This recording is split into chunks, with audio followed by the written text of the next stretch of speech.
देखो बच्चों, आज हम लोग को पढ़ना है 12th का नया चैप्टर, नया टॉपिक, जिसका नाम है इलेक्ट्रोस्टैटिक्स।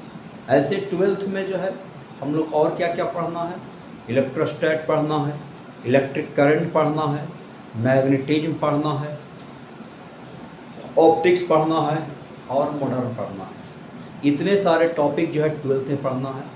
12th का सिलेबस जो है 11th के सिलेबस के रिस्पेक्ट में थोड़ा छोटा है, ठीक है, लेकिन हर टॉपिक जो है एग्ज़ाम के पॉइंट ऑफ व्यू से काफ़ी इम्पॉर्टेंट है। चाहे बोर्ड का एग्ज़ाम हो, चाहे नीट का एग्ज़ाम हो, जेईई मेन हो, एडवांस हो, सब के लिए जो है ये जो आपका 4-5 टॉपिक है वह काफ़ी इम्पॉर्टेंट है। इससे क्वेश्चन जो है बनाना आसान भी होता है और समझना भी आसान है, बशर्ते विद्यार्थी सही जगह सही प्लेटफॉर्म पर नॉलेज गेन करें, ठीक है।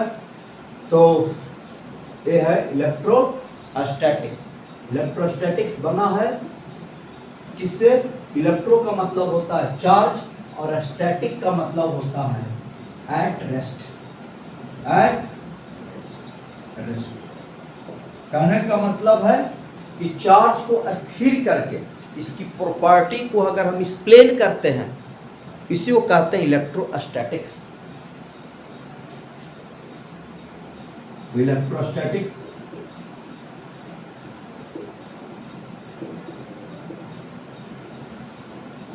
is a branch of physics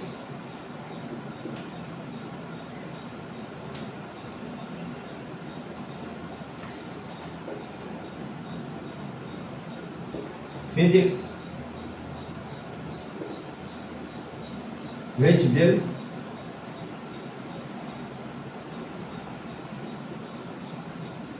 property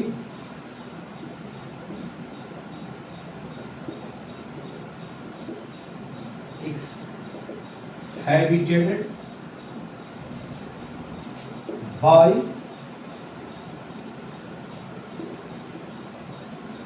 a stationary charge. Property inhabited by a stationary charge. क्या लिखा है? Electrostatics is a branch of physics which deals property inhabited by a stationary charge. Charge को अस्थिर करके उसकी प्रॉपर्टी को अगर हम एक्सप्लेन करते हैं, दिखाते हैं, रिप्रेजेंट करते हैं, तो उसी को कहते हैं इलेक्ट्रोस्टैटिक्स, ठीक है। इलेक्ट्रो बना है चार्ज से, क्यों? क्योंकि आप पढ़े हैं कि कोई भी बॉडी जो है वह 3 फंडामेंटल पार्टिकल से बना है, इलेक्ट्रॉन, प्रोटॉन और neutron. Electron has negative charge, proton has positive charge and neutron पर कोई चार्ज नहीं है। न्यूट्रॉन क्या हो गया? न्यूट्रल हो गया। और हर बॉडी जो है वो इलेक्ट्रिकली न्यूट्रल है।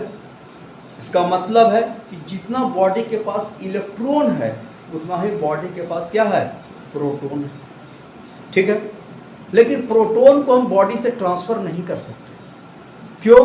क्योंकि वह जो है प्रोटॉन और न्यूट्रॉन मिल करके न्यूक्लियस का फॉर्मेशन करता है और न्यूक्लियस के अंदर जो है प्रोटॉन और न्यूट्रॉन वह टाइटली बॉन्डेड रहते हैं, जिसको ट्रांसफ़र करना बहुत डिफ़िकल्ट है। लेकिन इलेक्ट्रॉन जो है आप पढ़े हैं वह किसके अराउंड? न्यूक्लियस के अराउंड रोटेट करते रहता है और उसको जो है हम इजीली ट्रांसफ़र कर सकते हैं, ठीक है। तो इलेक्ट्रॉन के ट्रांसफ़र से ही किसी बॉडी को हम चार्ज कर सकते हैं, इसलिए बना है। इलेक्ट्रो का मतलब हो गया इलेक्ट्रॉन और स्टैटिक्स का मतलब हो गया एट रेस्ट, यानी इलेक्ट्रॉन को ट्रांसफ़र करके ही चार्ज डेवलप कर सकते हैं। इसलिए इलेक्ट्रॉन से बना है चार्ज और स्टैटिक का मतलब हो गया रेस्ट, ठीक है। तो पहले लिख लीजिए। देखिए, चार्ज का डिस्कवर कौन किए? Benjamin Franklin. तो लिख दिया है discovery of charge. Discovery of charge was Benjamin Franklin. Benjamin Franklin. Charge का डिस्कवरी कौन किया? Benjamin Franklin. और इन्होंने ही पॉजिटिव और निगेटिव जो है इलेक्ट्रिसिटी का कंसेप्ट दिया, पॉजिटिव और निगेटिव चार्ज का कंसेप्ट दिया। कौन? Benjamin Franklin.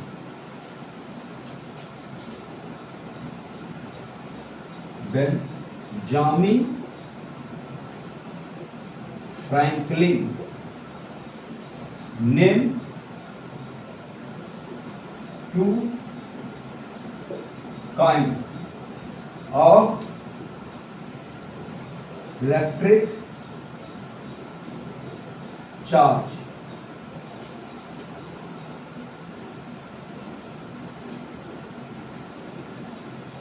Electric charge, positive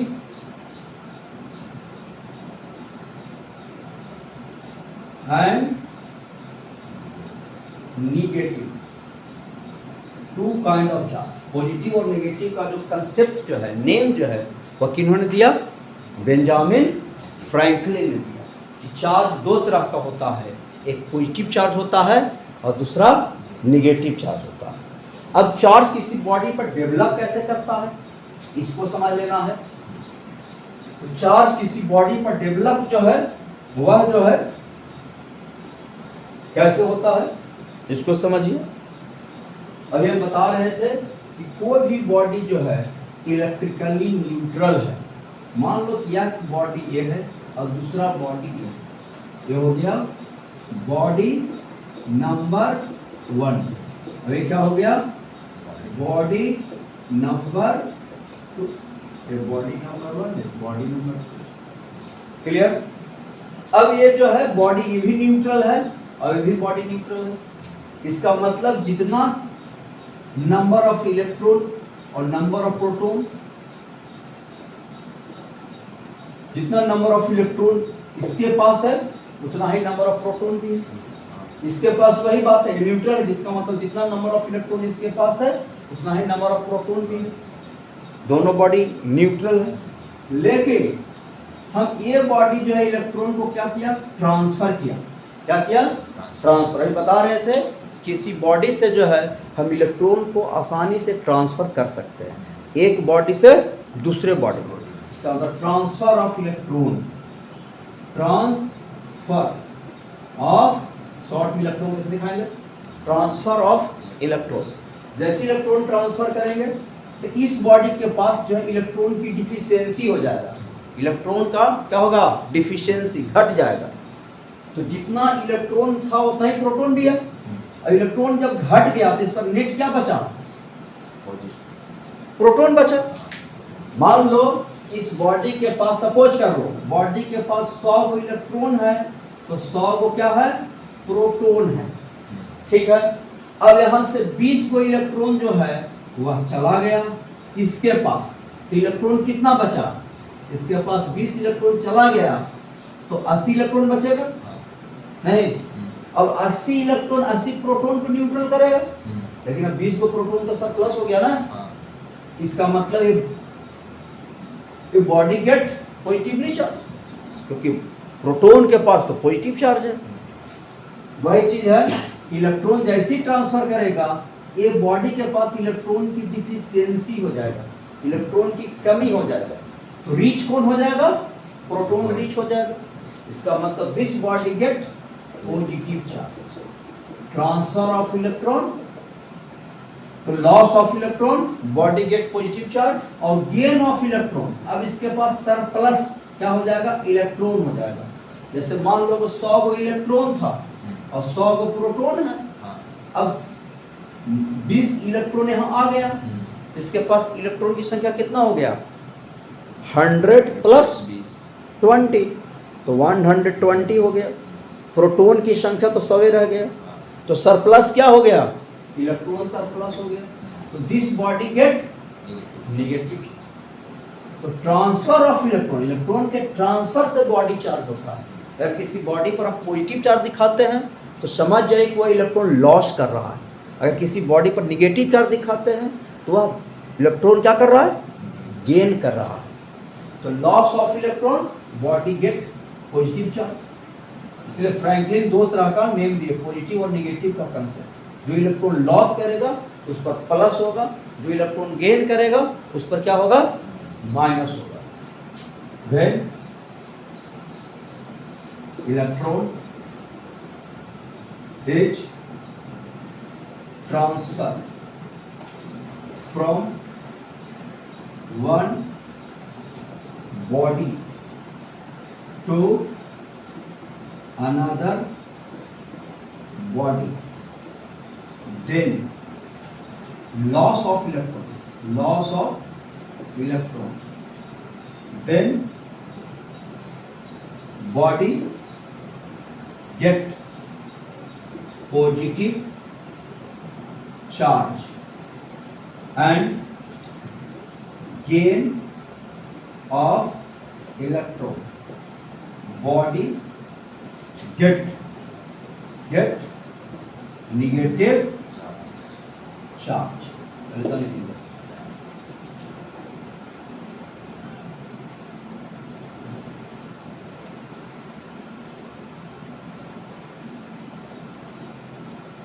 charge Q से इस पर क्या हो जाएगा, माइनस।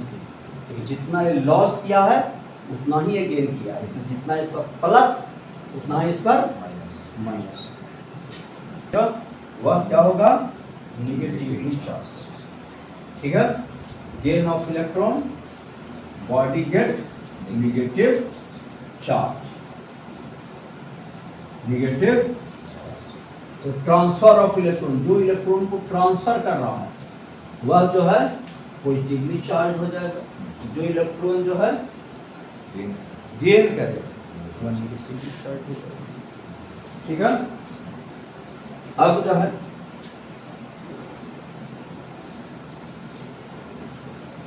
तो इस तरह से हम बॉडी को पॉजिटिव चार्ज और नेगेटिव चार्ज करेंगे। ठीक है, चार्ज हम कैसे प्रोड्यूस करेंगे समझ गया। चार्ज जो है कौन डिस्कवर किए, बेंजामिन फ्रैंकलिन। फ्रैंकलिन ने ही पॉजिटिव और नेगेटिव चार्ज का जो है बात की। दो तरह का जो है इलेक्ट्रिसिटी है, एक पॉजिटिव है और दूसरा क्या है, नेगेटिव। अब जो है स्टेशनरी चार्ज क्या है, स्टेशनरी, आप लोग सोच रहे होंगे स्टेशनरी चार्ज हम किसको कहेंगे, स्टेशनरी चार्ज किसको कहेंगे। तो अगर किसी बॉडी के ऊपर सरफेस चार्ज डेंसिटी समय के साथ कांस्टेंट रहे वैसे चार्ज को स्टेशनरी चार्ज कहते हैं। जैसे जैसे किसी बॉडी के सरफेस पर चार्ज बदलते जाएगा तो charge by surface area, surface charge density हो गया, तो चार्ज बदलेगा, सरफेस चार्ज डेंसिटी बदलेगा। मान लो वॉल्यूम में चार्ज है तो चार्ज बदलेगा तो वॉल्यूम में चार्ज बदलेगा, तो charge by volume, volume charge density होता है तो वॉल्यूम चार्ज डेंसिटी वेरिएबल हो जाएगा। तो अगर मान लो किसी लाइन के ऊपर चार्ज है, अब यह लाइन के ऊपर चार्ज है वह बदल रहा है तो चार्ज बाय लेंथ होता है लीनियर चार्ज डेंसिटी, चार्ज बदलेगा तो लीनियर चार्ज डेंसिटी भी बदलेगा। तो कहने का मतलब है किसी बॉडी के ऊपर जो है चार्ज की डेंसिटी अगर फिक्स्ड हो जाए तो चार्ज डेंसिटी फिक्स्ड का मतलब चार्ज कांस्टेंट हो जाए, चार्ज का टोटल अमाउंट कांस्टेंट हो जाए, तो वैसे चार्ज को हम लोग कहते हैं स्टेशनरी चार्ज। क्योंकि बॉडी का जो डायमेंशन होगा, चाहे लेंथ की बात करेंगे तो लेंथ होगा तो फिक्स्ड होगा, एरिया की बात करेंगे तो एरिया फिक्स्ड होगा, वॉल्यूम की बात करें तो वॉल्यूम फिक्स्ड होगा प्रॉपर बॉडी का। हाँ, अगर चार्ज डेंसिटी बदल रहा है तो total charge on the body will change, समझ गया। और अगर चार्ज अगर कांस्टेंट हो गया किसी बॉडी के ऊपर तो उसका सरफेस चार्ज डेंसिटी या वॉल्यूम चार्ज डेंसिटी या लीनियर चार्ज डेंसिटी तीन तरह का तो आगे एक्सप्लेन किया जाएगा। तो चार्ज डेंसिटी अगर फिक्स्ड है तो ऐसे को कहते हैं हम लोग स्टेशनरी चार्ज।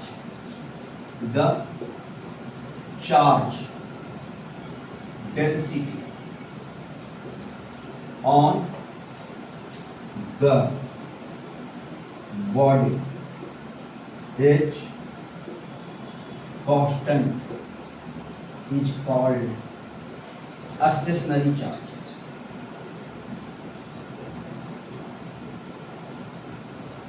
stationary और इलेक्ट्रोस्टैट में जब तक चार्ज स्टेशनरी नहीं होगा तब तक हम उसकी प्रॉपर्टी को एक्सप्लेन नहीं करेंगे। इलेक्ट्रोस्टैटिक कंडीशन उसी समय प्रिवेल करेगा जब चार्ज डेंसिटी बॉडी पर क्या रहेगा, कांस्टेंट रहेगा, तब भी हम इलेक्ट्रोस्टैट की बात करेंगे, नहीं तो हम एक्सप्लेन नहीं कर सकते। अगर किसी बॉडी के सरफेस पर चार्ज बदल रहा है समय के साथ तो आप समझ जाइए कि चार्ज डेंसिटी बदल रहा है, not explain by electrostat. Clear? Some property of charges, some property of charges, property of column, some property of charges। आखिर चार्ज का प्रॉपर्टी क्या है?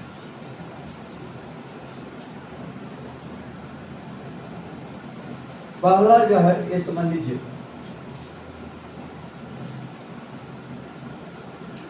ये चार्ज जो है यह एक स्केलर क्वांटिटी है। ये अलजेब्रिक सम को फॉलो करता है। किसको फॉलो करता है? अलजेब्रिक सम को फॉलो करता है। और चार्ज का जो है एसआई यूनिट जो होता है वह कूलम होता है, और coulomb is the very big unit of charge. Clear? तो क्या है?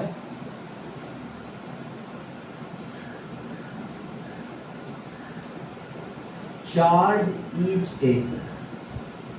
a scalar quantity. It is obey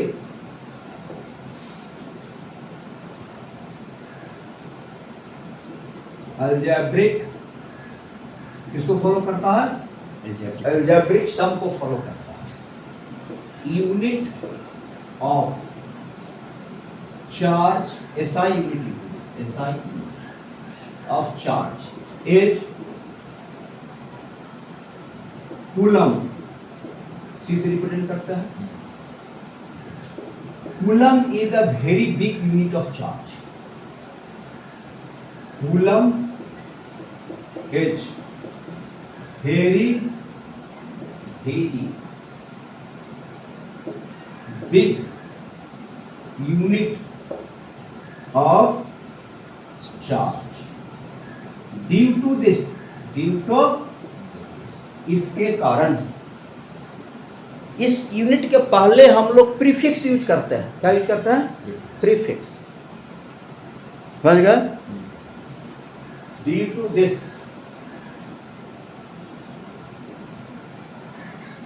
unit of charge, unit of charge is used order of microcoulomb, nanocoulomb, picocoulomb, etc। क्या यूज करता है?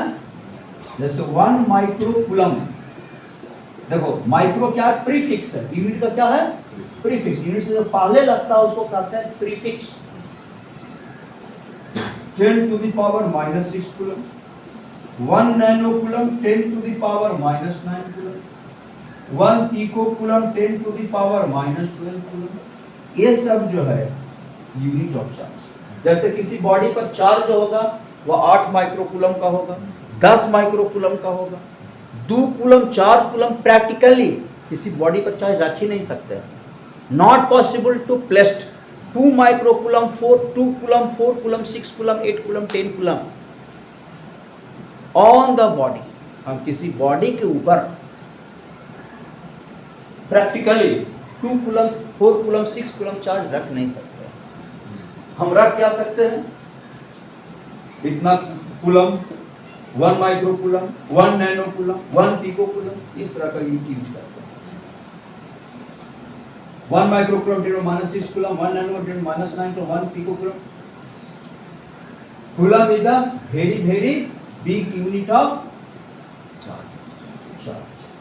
अब जो है सीजीएस यूनिट क्या है? CGS unit of charge is ESU, electrostatic unit. ESU है, क्या है? यस। वो 1 ESU बराबर होता है 10 to the power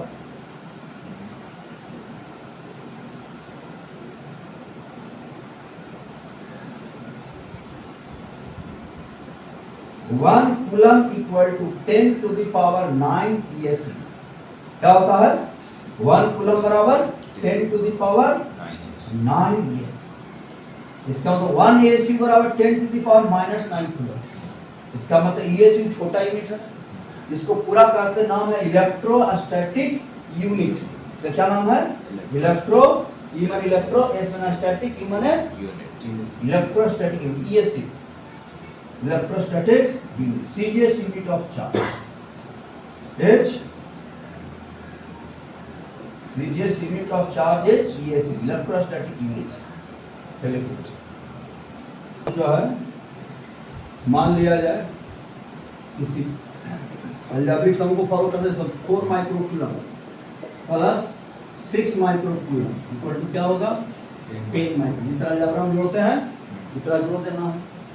-2 microcoulomb plus -6 microcoulomb. कोई चार्ज पॉजिटिव भी हो सकता है, नेगेटिव भी हो सकता है। तो positive positive positive, negative plus negative, तो नेगेटिव आ जाएगा। हाँ। -8 माइक्रोकूलम हो जाएगा ना। -4 माइक्रोकूलम प्लस 6 माइक्रोकूलम जोड़ दिया तो क्या हो जाएगा? इस तरह से हम लोग अलजेब्रिक सम को फॉलो करेंगे, ठीक है। अब जो है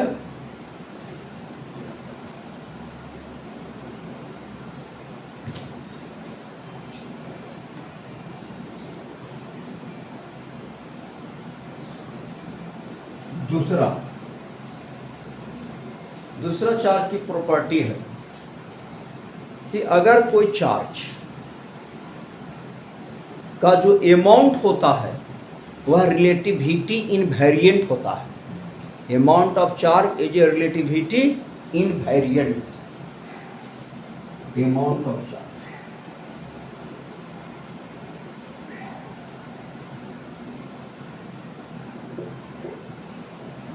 amount of charge on body is relativity invariant। relativity invariant, relativity invariant होता है। इसका मतलब है कि किसी बॉडी पर जो अमाउंट ऑफ चार्ज रखा गया है वह रेफरेंस फ्रेम पर डिपेंड नहीं करता। ये चार्ज रेस्ट में रहे आइदर मोशन में रहे, उसके ऊपर जो चार्ज का जो अमाउंट है वह हमेशा फिक्स्ड रहेगा। जैसे इस पेन पर हम 10 माइक्रोकूलम का चार्ज रख दिया प्लस 10, इसका मतलब यहाँ से इलेक्ट्रॉन निकाल लिया तो प्लस 10 माइक्रोकूलम का चार्ज आ गया।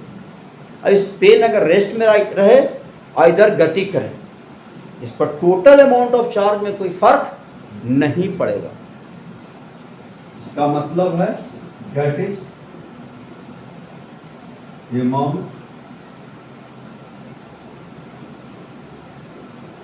Amount of charge is not depends on reference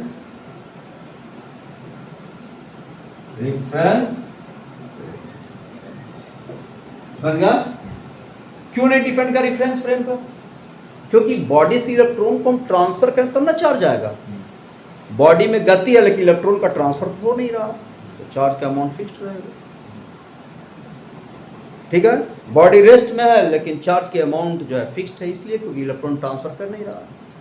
electron का ट्रांसफर होगा तब तो चार्ज चेंज करेगा अमाउंट में, इसलिए इसको कहते हैं रिलेटिविटी इनवेरिएंट। यानी बॉडी रेस्ट में रहे आइदर मोशन में रहे, इस बॉडी के ऊपर जो चार्ज का जो अमाउंट है उसमें कोई चेंज नहीं होगा। नहीं लिखे इसको लिखा था।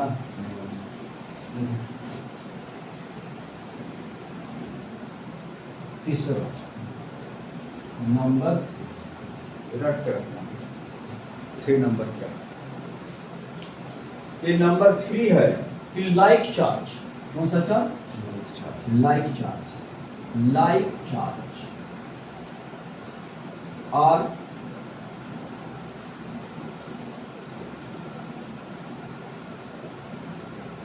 repel each other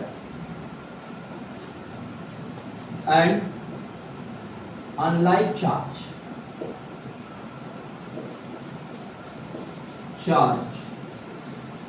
are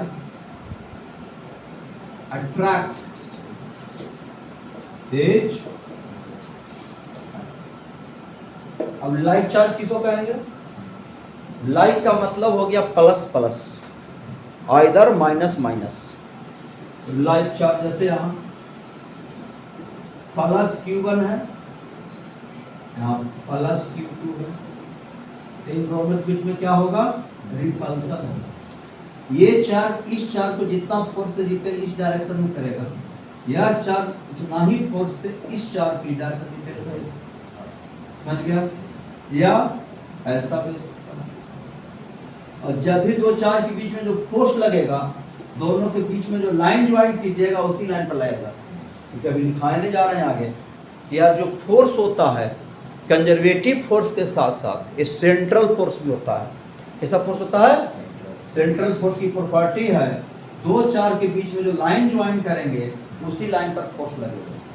तो ये जो है अगर माइनस Q1 है, ये माइनस Q2 है, यहाँ भी रिपल्सन होगा, यह चार्ज इस पर रिपल्सिव फोर्स इधर लगाएगा उतना ही इधर लगाएगा। ये हो गया लाइक चार्ज। लाइक चार्ज की जो है इन दोनों का प्रोडक्ट कीजिए, हेयर Q1 इंटू Q2, दोनों का जो प्रोडक्ट होगा हमेशा 0 से क्या होगा? बड़ा होगा। तो बड़ा होगा समझ जाइए रिपल्सन होने जा रहा है। समझ गया? रिपल्सन इसका मतलब है कि लाइक चार्ज का प्रोडक्ट 0 से बड़ा, 0 से बड़ा का मतलब रिपल्सन, ये रिपेल कर रहा है। और अनलाइक चार्ज का मतलब ये हो गया, एक प्लस Q1 हो गया, दूसरा माइनस, ये हो गया फॉर लाइक चार्जेज। इसके लिए लाइक, एक इसके लिए लिख रहे हैं अन लाइक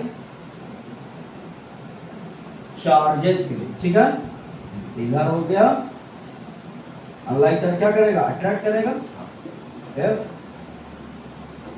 जितना फोर्स से A अट्रैक्ट करेगा इसको, उतना ही फोर्स A भी अट्रैक्ट करेगा इसको। हेयर यहाँ क्या होगा? दोनों का प्रोडक्ट कीजिएगा तो Q1 into Q2 less than, तो क्या होगा? अट्रैक्शन। एक बोर्ड में पूछ देता है कि दो चार्ज का प्रोडक्ट निगेटिव है, किसको रिप्रेजेंट करेगा? अट्रैक्शन को कि रिपल्सन को? तो क्या होगा? अट्रैक्शन। चार्ज की प्रॉपर्टी निगेटिव आ जाए तो अट्रैक्शन, चार्ज का प्रोडक्ट पॉजिटिव आ जाए रिपल्सन, निगेटिव प्रोडक्ट अट्रैक्शन। ठीक है, अनलाइक चार्ज। चलिए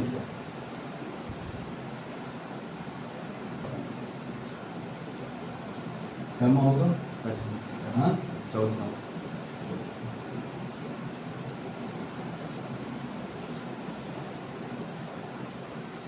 किसी बॉडी के ऊपर जो चार्ज होता है तो वह चार्ज अगर स्टेशनरी रुका हुआ है, तो चार्ज बॉडी क्या है? रुका हुआ है, तो वह सिर्फ इलेक्ट्रोस्टैटिक फील्ड अपने चारों तरफ एक प्रभाव फील्ड सेटअप करता है, उसको कहते हैं इलेक्ट्रोस्टैटिक फील्ड। तो stationary charge setup only electrostatic field.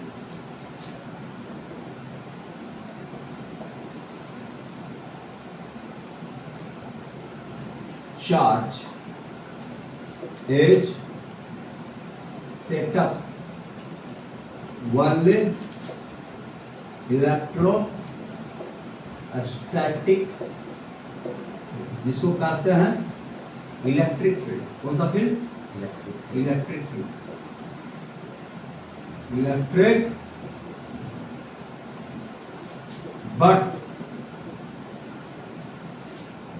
Moving charge is set up electrostatic field, electrostatic field as well as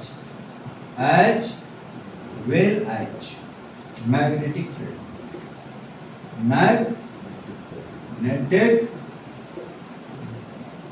इसका मतलब है कि अगर चार्ज अगर मूव कर रहा है तो दोनों चीज सेटअप करेगा, इलेक्ट्रिक फील्ड भी और मैग्नेटिक फील्ड भी। पूछता है बोर्ड का question, moving charge setup only electrostatic field, electric field and magnetic field both, ठीक है, only magnetic field none of this.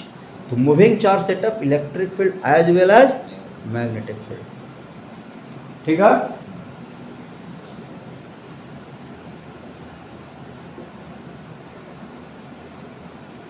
अब जो है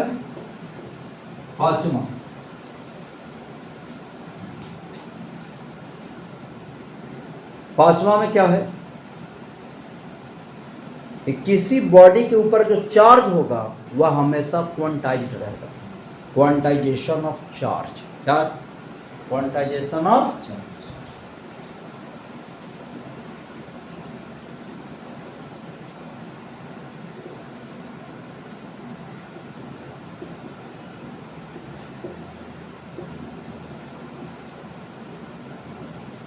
quantization of charge, quantization of charge क्या कहता है?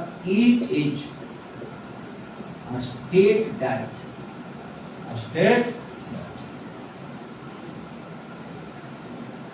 Charge on body, total charge on body is integral multiple of electronics charge, magnitude of electronics, magnitude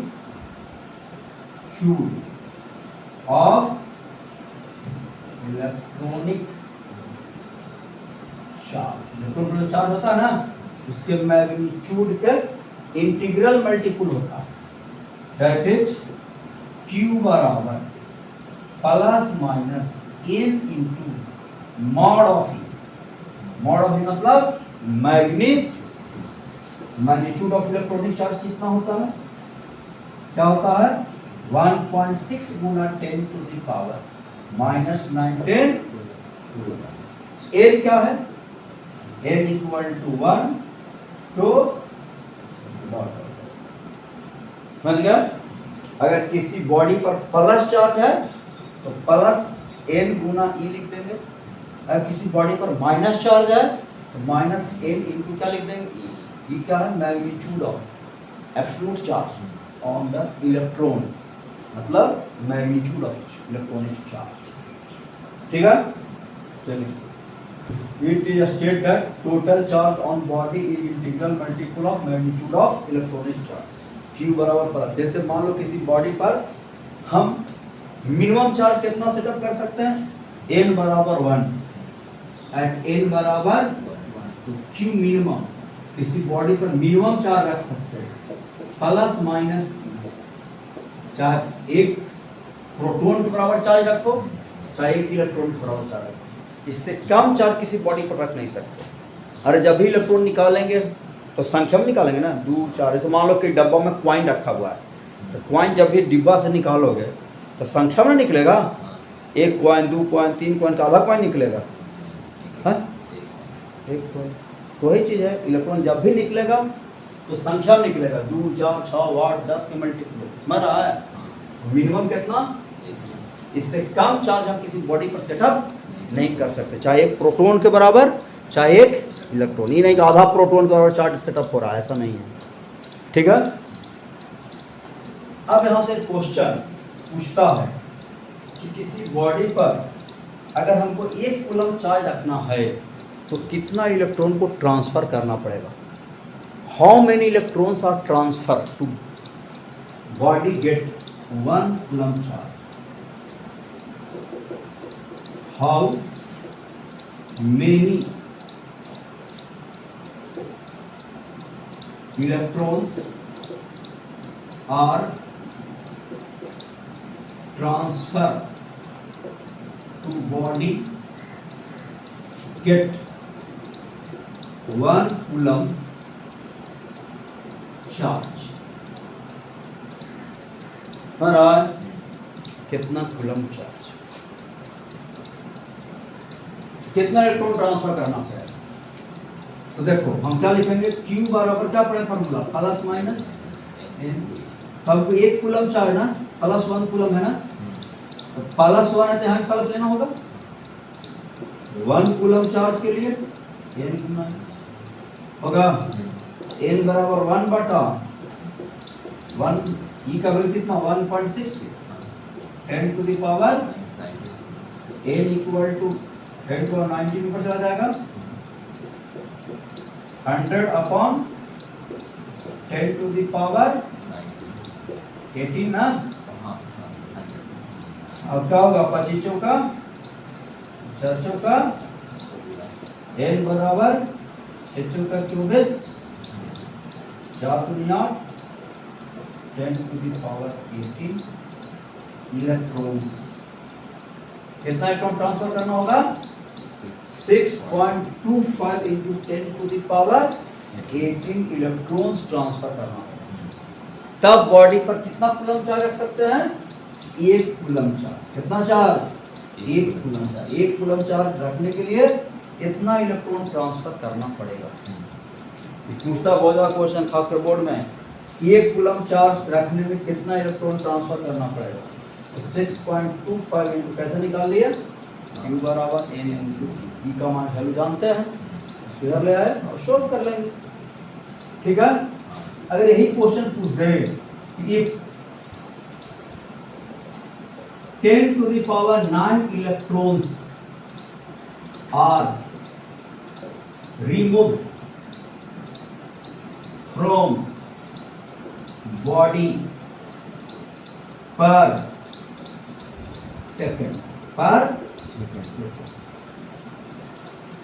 second कितना, 9 electron पर second body electron remove कर रहा है। ठीक है। Find time taken when body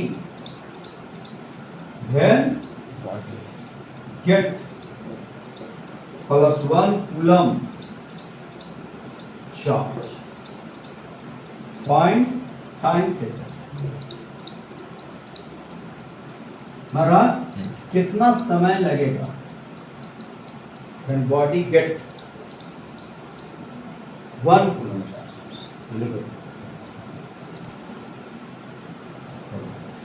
हाँ, अब क्या कहता है, 10 to the 9 electron remove from body per second. तो find time taken when body get 1 coulomb charge. 1 coulomb charge setup करने में कितना समय लगेगा। नहीं, तो 1 कूलम चार्ज सेटअप करने में कितना इलेक्ट्रॉन रिमूव करना पड़ता है, अभी निकाल लें। 6.25 into 10 to the power 18 electron transfer करेंगे तो हमको 1 कूलम चार्ज सेटअप होगा, अभी निकाले ना। तो मान लो कि 1 सेकेंड में हम 10 टू 9 इलेक्ट्रॉन निकालते हैं, तो इतना इलेक्ट्रॉन निकालने में हमको टाइम कितना लग गया, 10 टू द पावर 9 गुना 30 सेकंड लग गया। नहीं, ठीक क्या है, total time taken, total time तो remove electron for get plus 1 coulomb charge. नहीं, 1 सेकेंड इतना इलेक्ट्रॉन निकालता है, तो t सेकेंड में हमको इतना इलेक्ट्रॉन निकाल लिया, बराबर कर दिया। तो t बराबर क्या हो जाएगा ना, t बराबर 6.25 10 to the power 18 upon 10 to the power 9, t equal to 6.25 into 10 to the power 9 second. इसको कन्वर्ट कर दो किसमें, सबसे पहले सेकंड को आवर में, तो 3600 से भागा दे देंगे, आवर को कन्वर्ट कर दो दिन में, तो 24 से भागा दे देंगे, और दिन कर दो साल में, 365 से भागा दे देंगे, तो 2 सोना कट जाएगा, 7 बचेगा, 2 यहाँ एडजस्ट हो जाएगा, 10 to the power 5 बचेगा, 36 24 हो जाएगा। अब जो है इतना ईयर हो गया, ठीक है। अब देखो मोबाइल से हम इसको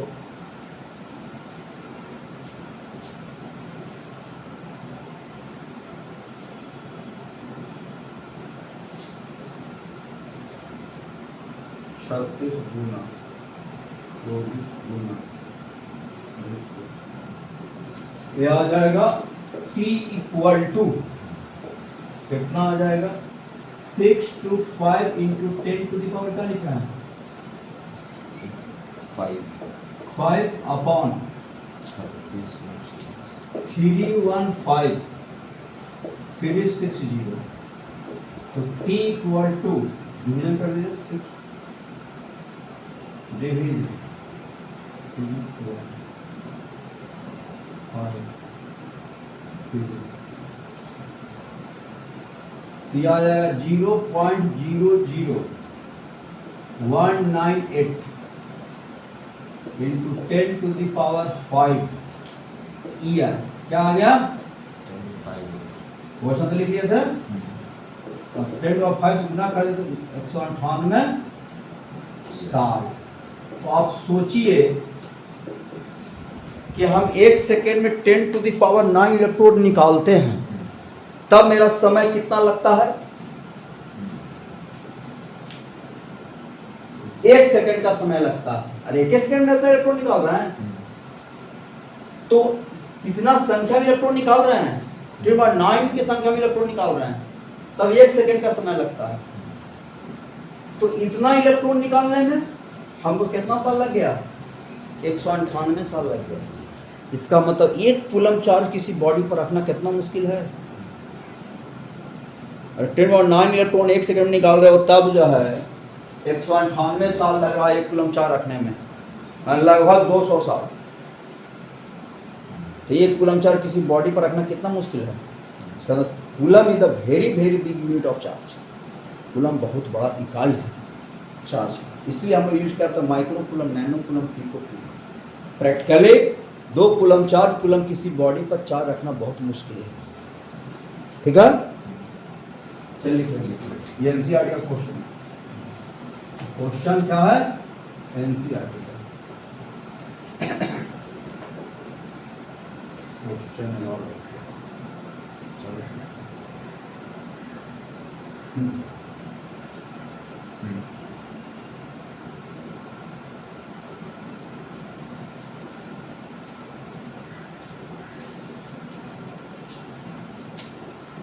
कर रहा है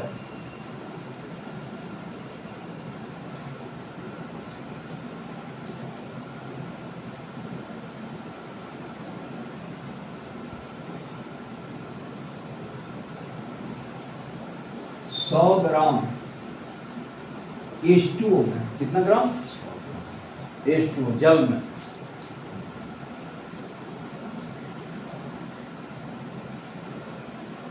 कितना नंबर ऑफ, कितना पॉजिटिव चार्ज और कितना नेगेटिव चार्ज है।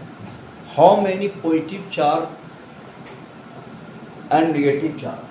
They are find amount of positive charge. Find amount of positive charge and negative charge on 100 ग्राम। समझ गया? कितना पॉजिटिव चार्ज है और कितना नेगेटिव चार्ज है 100 ग्राम H2। ठीक है, तो कैसे बनाएंगे इसको?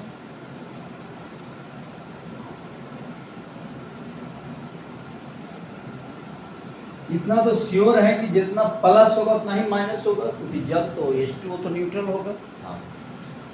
तो सबसे पहले निकालो कि 100 ग्राम में कितना number of mole of H2O होगा। तो नंबर ऑफ मोल बराबर क्या पढ़े हैं? मास बाई मोलर मास, यानी एक मोल का मास 100 ग्राम कितना हो जाएगा? ऑक्सीजन में कितना होता है? 16 और 18 हो जाएगा। 2 से कट जाएगा 50/, नहीं। अब नंबर ऑफ मॉलिक्यूल्स कितना होगा?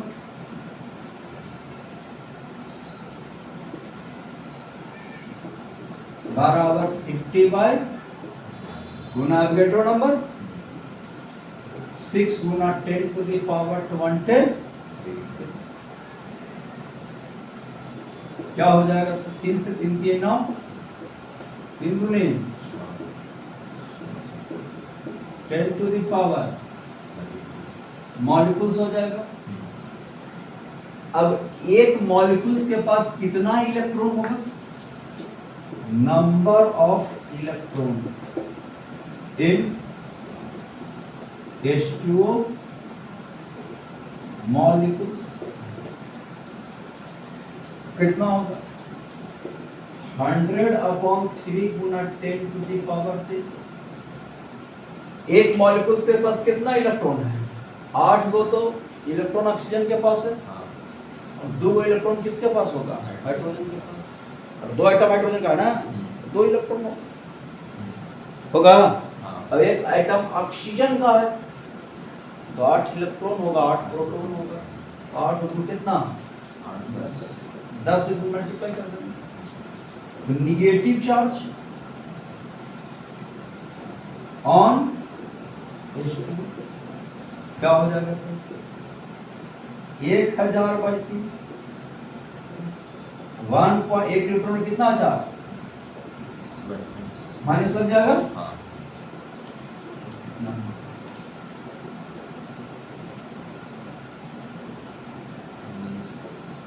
माइनस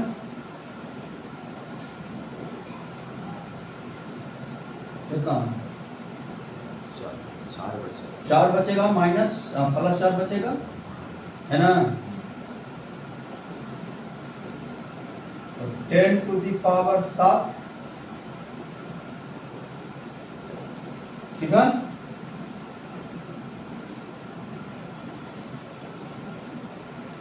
कूलम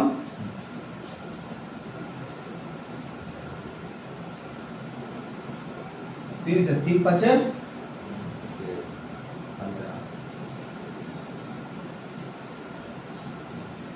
हो जाएगा। इतना माइनस इतना ही क्या होगा? Plus positive.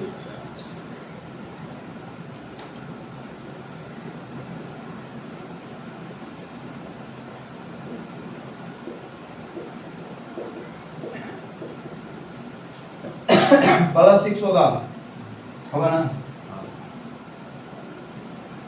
चलिए, how many electrons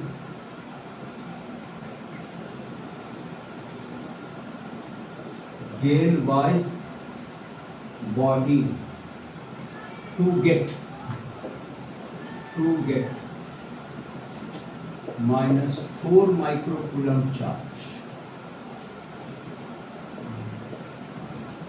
Microcoulomb charge. How many electron gain by body to get minus 4 microcoulomb charge? तो क्या इलेक्ट्रॉन गेन करना पड़ेगा, नेगेटिव चार्ज है ना।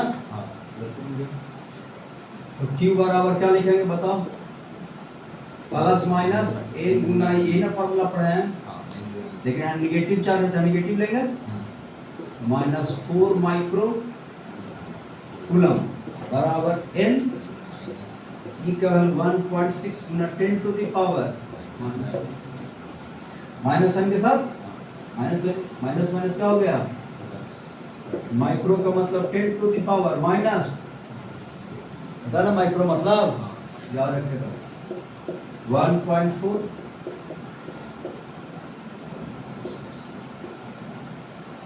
इंटू n, यहाँ से n निकाल लो,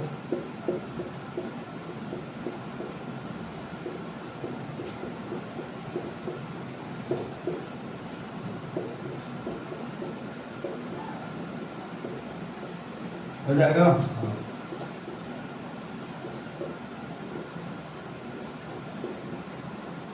बाई 4 होगा, 100 ले लो, 10 टू द पावर 12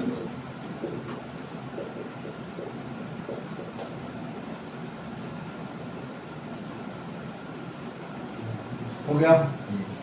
इतना इलेक्ट्रॉन क्या करेगा, गेन करेगा, तो बॉडी गेट नेगेटिव चार्ज। ठीक है, समझ गया।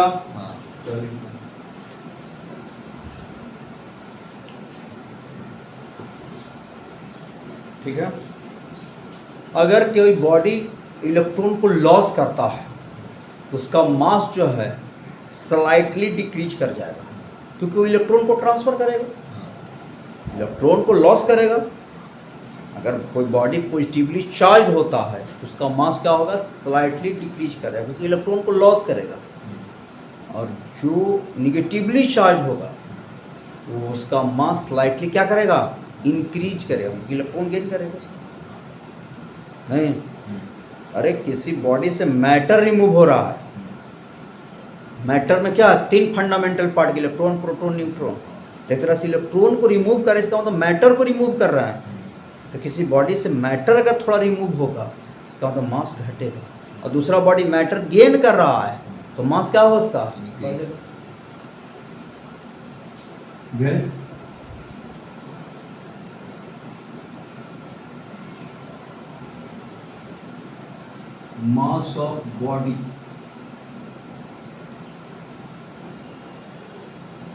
mass of body is slightly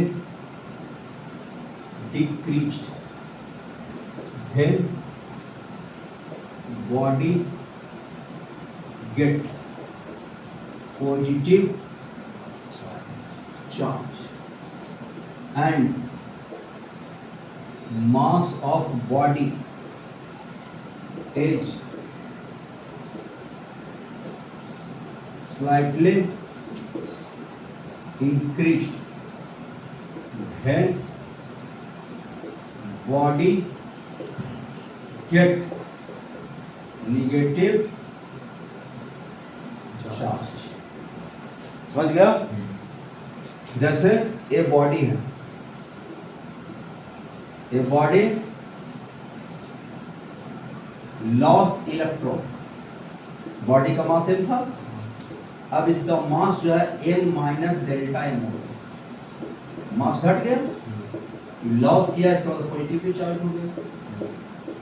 समझ गया। ये डेल्टा m जो है much much smaller than actual mass से जो मास घट रहा है वो बहुत छोटा है। जैसे तुम्हारा बॉडी का मास 50 kg है, तुम्हारे बॉडी में से थोड़ा ब्लड निकाल लिया जाए 100 ml, तो मास थोड़ा ही ना घटेगा, अरे 50 केजी से पूछा जाए कितना मास घटा ब्लड निकालने 100 ml, तो थोड़ा मास घटा होगा, 100 ग्राम 200 ग्राम, तो स्लाइटली मास डिक्रीज। और वही 100 ml ब्लड जो है कि दूसरे में डाल दिया जाए, उसका मास था 40 केजी, तो 100 ml डालने से 50 केजी का हो जाएगा। अरे थोड़ा मास बढ़ेगा, 100 ग्राम 200 ग्राम बढ़ेगा, स्लाइटली इंक्रीज। वही चीज़ यहाँ पर भी। और ये बॉडी जिसका मास m था, गेन इलेक्ट्रॉन, गेन जैसे इलेक्ट्रॉन गेन करेगा क्या होगा, इस पर मास चार्ज निगेटिव हो जाएगा, तो मास अब क्या होगा, m plus delta m, delta m much smaller than m। मास बढ़ा बहुत कम, घटा बहुत कम, समझ गया। चलिए सप्तमा का नाम है conservation of charge, conservation of charge.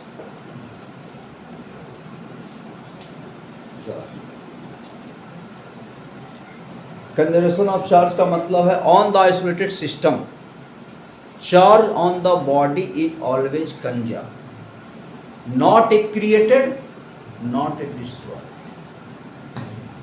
समझ गया ना, हम क्रिएट कर सकते हैं और ना जो है उसको डिस्ट्रॉय कर सकते हैं। समझ गया। जैसे किसी बॉडी पर, किसी आइसोलेटेड सिस्टम पर नेट चार्ज 0 है तो हमेशा 0 रहेगा। समझ गया। हाँ। जैसे मान लो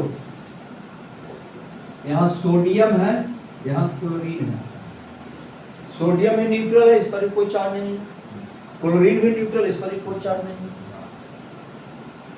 लेकिन अगर इस सोडियम एक इलेक्ट्रॉन लॉस कर दिया, एक इलेक्ट्रॉन लॉस क्लोरीन को दे दिया, तो क्लोरीन पर माइनस, सोडियम पर। तो अब ये सोडियम जो पहले एटम था वह किस में कन्वर्ट हो गया, आयन में कन्वर्ट हो गया। लेकिन यहाँ पर नेट चार्ज देखिए तो नेट चार्ज, नेट चार्ज अभी क्या है, 0। इस पर चार्ज, इस पर, अब इस पर देखिए net charge, net charge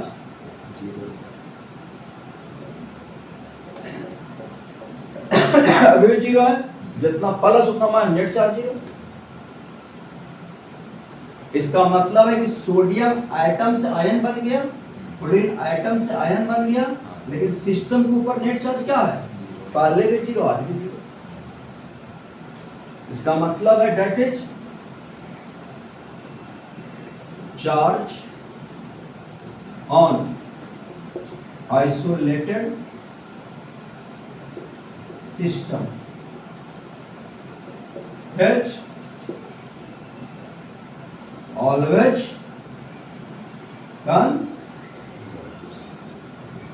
conserve, हमेशा क्या रहेगा, कंजर्व रहेगा। समझ गया। जितना चार्ज पहले रहेगा सिस्टम पर उतना ही चार्ज बाद में भी रहेगा। समझ गया। लिख लीजिए।